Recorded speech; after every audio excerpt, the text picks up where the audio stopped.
Hi, this is Sal with Toyota Material Handling, TMH-NC. Today I'm standing in front of an advanced rider scrubber. This is a cylindrical model, and I'm going to show you how to remove the brush to help maintain it, get more life out of it, and sometimes items will get wrapped around your brush similar to a vacuum cleaner. I've already removed the cover to make this a little bit easier, but it only takes a few seconds. Pull the brush out, inspect it, make sure nothing is stuck on or around it. You're going to put it back into the housing here.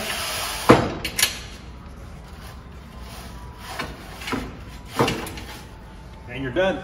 And you'll close it back up and you'll be ready to go. If you need more information, please get us on the website at tmhnc.com.